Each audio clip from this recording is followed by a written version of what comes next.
Emmanuel, bonjour. Bonjour.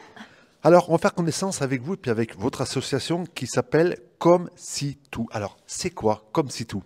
Comme si tout, eh bien, c'est un petit peu tout dans le sigle. Comme pour vient, si, voir et tout, ben, avec ou aussi.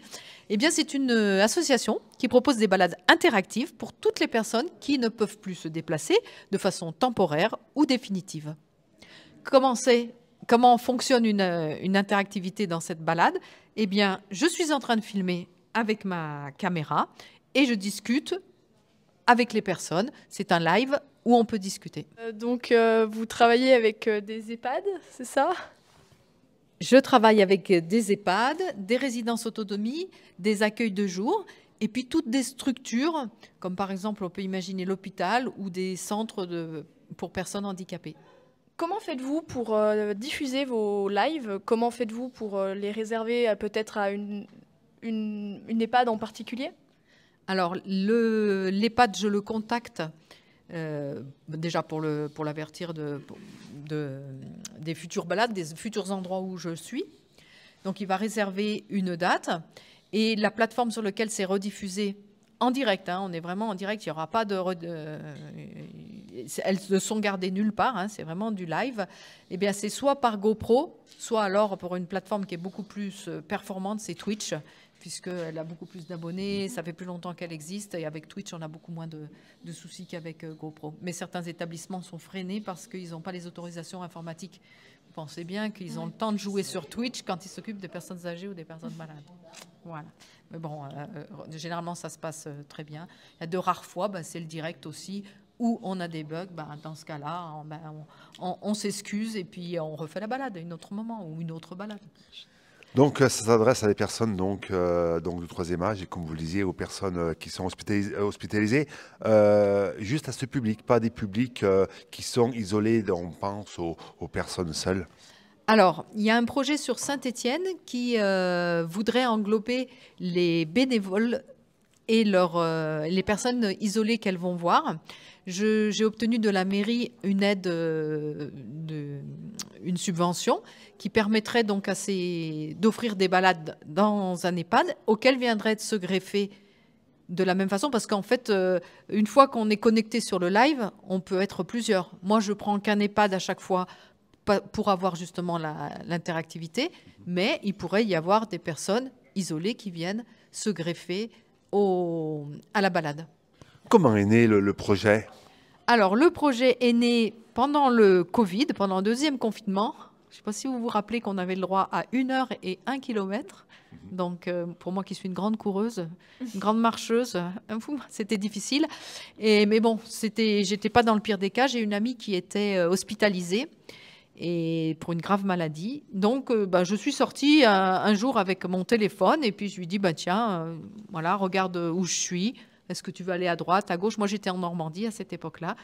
Et puis, quelques jours après, l'idée a mûri dans ma tête et je me suis dit, mais comme j'avais travaillé pour les personnes âgées, je me suis dit, mais pourquoi ne pas le développer à une échelle plus grande et montrer des balades à des personnes qui ne peuvent pas se déplacer.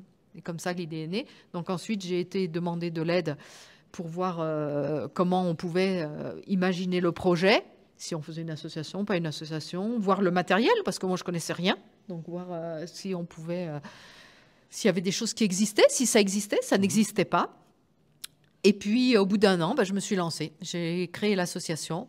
Et j'ai commencé à proposer des balades dans les EHPAD de la région de Saint-Étienne. Et puis ça a un petit peu accroché. J'ai eu des subventions, j'ai gagné des prix. Donc le prix coup de cœur des merci aux bénévoles, qui a été un film réalisé par TL7. J'ai gagné aussi en décembre 2024, là c'est tout neuf, le TRIS, le Trophée régional des initiatives sociales et solidaires de Auvergne-Rhône-Alpes. Une belle enveloppe de 6 000 € donnée par AG2R La Mondiale et 40 000 € d'accompagnement. Et les 6 000 € vont me permettre de développer Dijon et Nancy.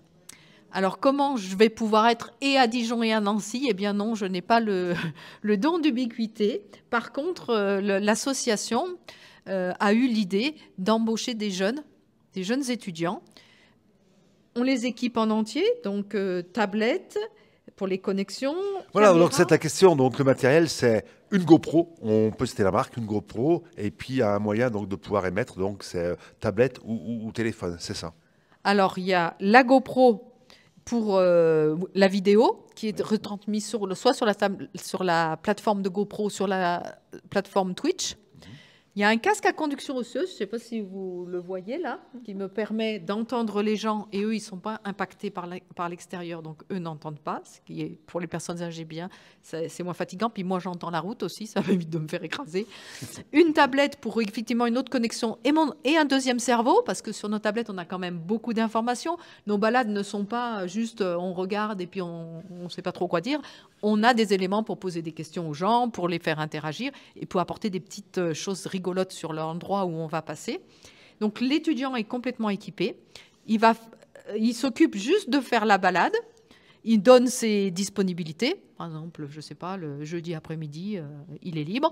On vient lui mettre un EHPAD en correspondance. Et il fait sa balade pendant 1 heure. Et il est rémunéré en chèque emploi associatif, c'est-à-dire qu'il a un contrat de travail, certes saisonnier de septembre à juin, mais un contrat de travail avec toutes les cotisations qui vont bien, et il gagne 40 € pour la balade. 40 €. Alors, comment avez-vous fait pour recruter des étudiants? Par quel endroit êtes-vous passé? Est-ce que vous êtes allé directement faire des interventions dans des lycées, des collèges?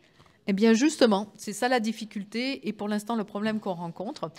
Je ne vous ai pas dit également, on a gagné à la Massif Solidarité une enveloppe pour développer Clermont-Ferrand et avec l'aide des étudiants de l'École des Mines qui sont en projet citoyen dans l'association, eh bien cette année, on s'est développé à chercher comment trouver des étudiants.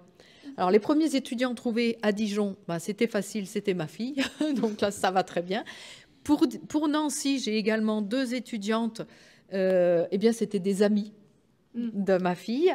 Et bon, on essaye que on pense que le bouche à oreille va finir par fonctionner. Vous voyez, la caméra est arrivée aujourd'hui à Nancy. Hein, je ne vous dis pas de bêtises, elle est arrivée aujourd'hui. Donc, ils vont commencer les premières balades. Voilà. Le souci, c'est comment on arrive à trouver les étudiants dans les différentes grandes villes qui devraient être impactés. Mais bon, à chaque problème, sa solution, j'ai envie de dire. Donc, on va y arriver. Il y a un gros travail aussi de recherche des établissements parce que comme c'est un projet totalement nouveau, quand vous dites une balade interactive, personne ne sait ce que c'est. Donc, c'est un petit peu compliqué à faire passer. Et même si c'est gratuit, puisque vous offrez pour vous faire découvrir, c'est pas toujours qu'on gagne. Mais voilà, et Rome ne s'est pas fait en un jour, hein. Donc, nous, au bout de 3 ans, on a à chaque fois doublé le nombre de balades achetées par an. C'est-à-dire que de 22 au départ, eh bien, ensuite, on est tombé à 44. Et cette année, on est à 80 balades achetées, plus toutes celles qui seront faites avec les subventions. Donc, une grande partie de votre communication se fait par le bouche à oreille? Oui, je pense qu'on peut dire ça. Ça commence comme ça. Mais il y aurait besoin encore d'un petit coup de pouce par exemple, des télés. J'ai eu des articles dans Loire Magazine qui a eu beaucoup d'impact puisque j'ai eu le retour justement du musée du chapeau de Chazelles qui a trouvé ce projet très intéressant, que j'ai équipé également entièrement et qui se régale à faire des balades seul dans son coin. Et là, je suis en train de monter le projet avec le musée d'art moderne de Saint-Étienne. Mais là, ça passe par la métropole, donc ça va être un petit peu plus long. Mais j'espère avoir de nombreux musées dans pas très longtemps et pour faire découvrir aussi tout ce monde-là à tous ces gens qui les connaissent, hein, ou ne les connaissent pas, bien sûr, mais ceux qui connaissent, ils sont ravis de retourner dans les endroits où ils ont été. Justement, ces balades, comment elles sont choisies, les lieux, c'est un comité. Qu'est-ce qui fait qu'aujourd'hui, vous allez privilégier tel et tel lieu, tel et tel sentier, tel et tel quartier peut-être? Alors, je privilégie rien du tout, si ce n'est que déjà, il faut que je sois à l'endroit où se passe la balade. Donc, j'allie l'utile à l'agréable. C'est-à-dire que moi, quand je suis allée à Dijon, il y avait ma fille. Et quand je vais en Normandie, il y a mon fils. Et pour vous dire une petite anecdote, mon fils est maître verrier, si bien qu'on va dans un atelier, on va voir la fabrication d'un vitrail. Donc ça aussi, c'est passionnant pour les gens. Et pour les autres balades, eh bien, par exemple, au mois de mai, sur mon agenda, sur mon site comsitou.org, vous pouvez trouver tout ce qui se passe dans l'association. Je note tout, comme ça, quand je fais mon AG, j'ai plus qu'à récupérer. C'est facile. Mais surtout, il y a mon agenda. Et vous allez pouvoir voir que mi-mai, je suis pendant 15 jours à 7. Et à ce moment-là, bon, mes clients le savent. Et ils disent, ouh là là, on veut aller à 7, on veut aller à 7. Donc, ils se précipitent. Par exemple, au début de l'année, c'était le musée du chapeau qui avait pris la relève. Après toutes les balades que j'avais faites du marché de Noël, puisqu'on fait des balades à thème. Par exemple, le marché de Noël, je prends la grande roue, on visite tout le marché. Voilà, c'est plus à thème. Je n'ai pas vraiment une balade, je ne prépare pas vraiment quelque chose. On échange plus sur vraiment ce qu'on voit. Et donc, j'étais très fatiguée au début de l'année. Donc, j'ai filé les balades au musée du chapeau, qui s'est empressé de remplir les 15 premiers jours de janvier. Les gens savent à peu près où je vais. Par exemple, un autre exemple, pour la semaine bleue et octobre rose, où c'est un peu aussi l'eau. Alors l'année dernière, j'ai fait des balades en vélo dans Saint-Étienne, puisque vous savez que toutes les fontaines à Saint-Étienne sont roses. Donc c'est magnifique. Donc je fais un parcours avec 10 balades, et la caméra, pareil, est sur mon casque. Et hier, pour la première fois, la jeune fille de Dijon est passionnée de cheval et elle a fait une balade à cheval, et ils se sont régalés de découvrir le monde du cheval et puis de faire une balade au milieu des champs de moutarde. Est-ce qu'on peut vous retrouver sur un site, un réseau social? Est-ce que vous avez un numéro pour les jeunes intéressés? Alors, tout va se trouver sur le site, parce que je suis une vieille dame et je n'ai pas de réseaux sociaux et je ne me suis pas encore penchée sur la question. Et c'est vrai que ça prend aussi du temps. Et comme je suis toute seule à tout faire pour l'instant, alors je fais un appel, pendant que j'y suis, aux bénévoles qui voudraient rentrer dans l'association, peut-être pour faire les réseaux ou simplement s'intéresser, proposer de faire des balades. Moi, je travaille beaucoup maintenant avec les intelligences artificielles. Je suis capable de former les gens pour leur montrer comment faire. Et c'est vrai que ça va beaucoup plus vite, mais j'ai eu toute une période où il y avait énormément de travail au niveau des balades, à la création des balades. C'était très, très long. 06 73 13 03 51, 06 73 13 03 51, et puis une adresse mail pour vous contacter, comme @gmail.com. Vous voyez, tout s'inscrit en bas de cette vidéo. Donc n'hésitez pas à contacter Emmanuel. Et sur le site, donc bien sûr, comsitou.org, et puis YouTube aussi, puisqu'on retrouve aussi vos balades YouTube. Dernière question, une balade, ça dure combien de temps? Ça dure 1 heure, et voilà, ça dure 1 heure, une bonne heure. Si moi, ça dure toujours un petit peu plus, l'étudiant, ça dure 1 heure, parce que l'étudiant, il étudie. Et donc, il faut qu'il parte à la bonne heure. Voilà.